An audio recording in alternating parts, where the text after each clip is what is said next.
Hello, xin chào mọi người á. Bây giờ mình quay cho mọi người xem tiếng dẻ ray rất nhiều rồi. Bây giờ là mình khám phá con cá này.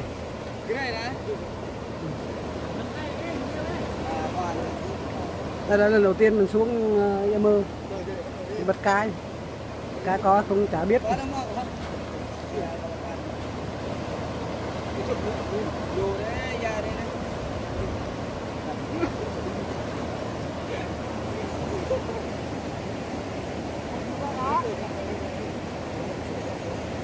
Đùa. Đục má nước to thế này, nước đục này, ghê chưa?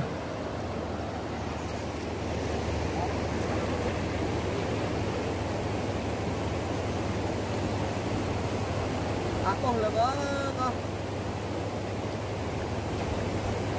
Này mày quên đấy chưa? Đường.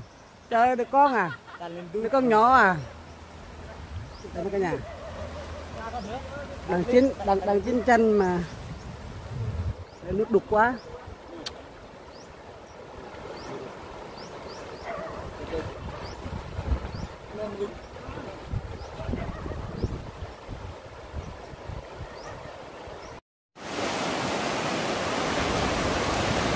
Đéo được con nào luôn cả nhà ơi. Khổ thế.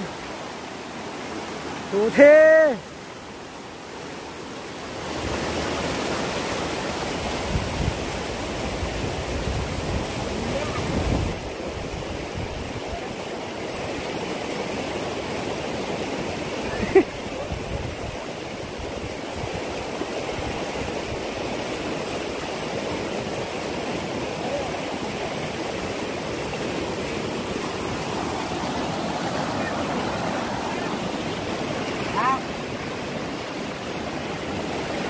Ủa, nước nhiều quá.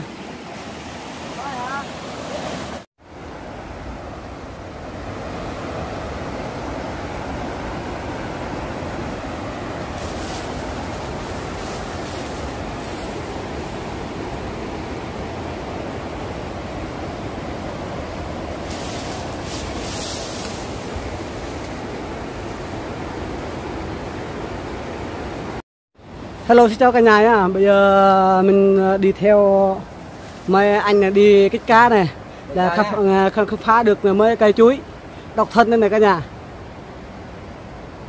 Cây chuối này hên xui, chắc có khi người ta không biết đâu. Chỉ có làng gà thác cái làng gà nó có cái chuối đó thôi nhá. Đây này, cái trái đây này. Đấy, đấy cả nhà. Cái gì vậy?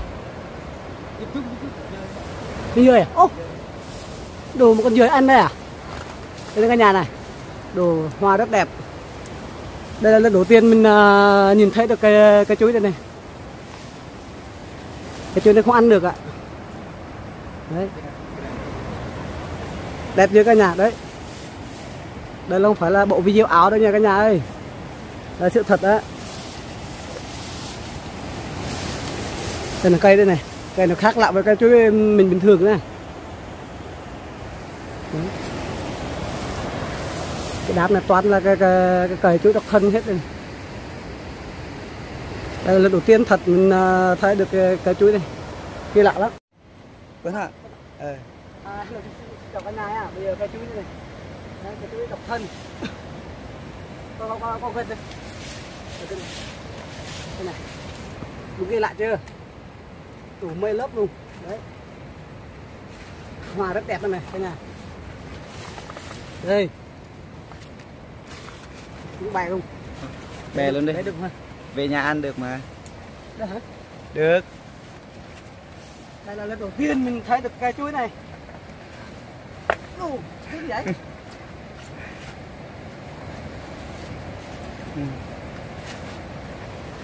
Đây nè.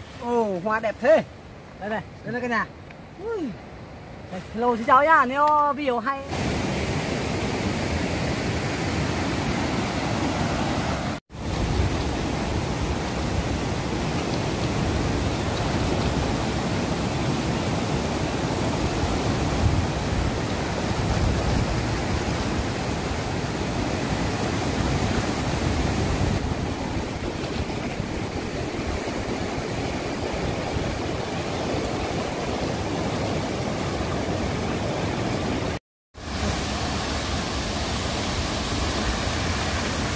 Đây cả nhà. Đồ thác ghê quá cả nhà ơi.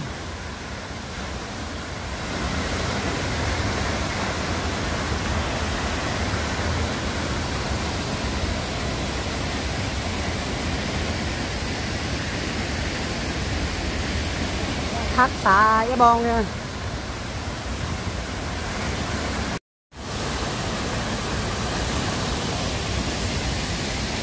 Đây anh em mình đang đi cái này. Đấy, đi khám phá thác cái nhà ơi. Ồ, thác rất đẹp lắm.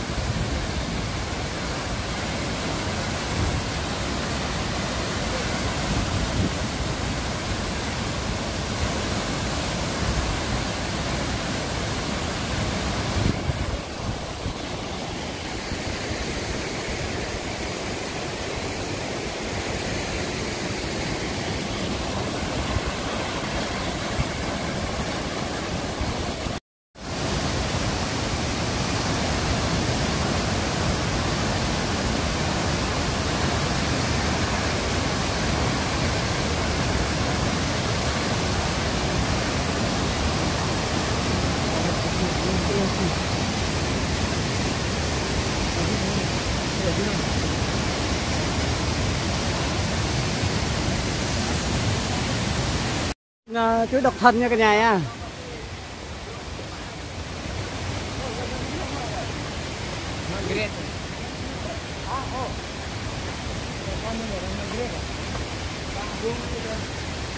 Vùng cái thằng bọc luôn này. Nham cái.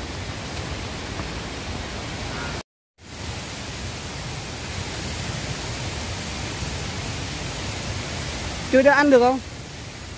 Ừ? Chuối đã ăn được không? Ăn hoa nó thôi. Ăn hoa nha cả nhà ơi, đây. Đồ chuối cái lạ lắm. Đây. Chưa từng thấy bây giờ luôn á. Chuối gì? Hả?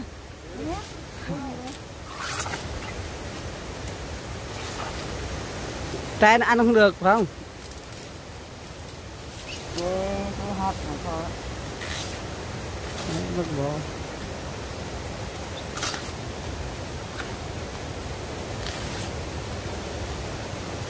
Thế nó về chế biến Thịt là ngon đấy. Thịt nha cả nhà nhá. Nó cái loại bên trong á.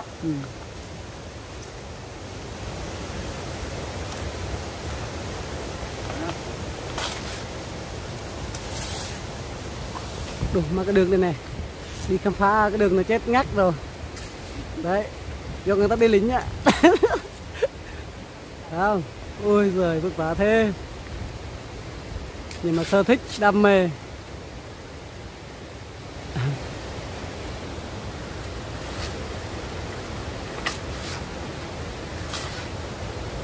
Đây là chuối độc thân.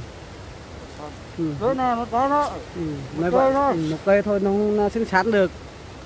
Đúng không?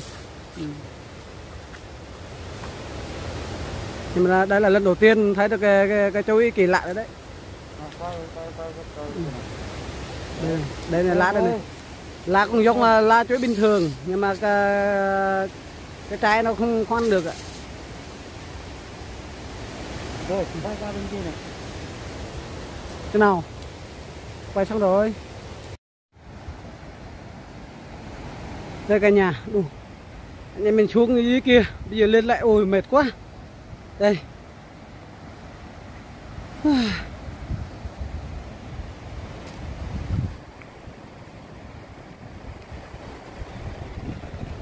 Quay vậy thôi, rất sâu. Cái thác rất sâu.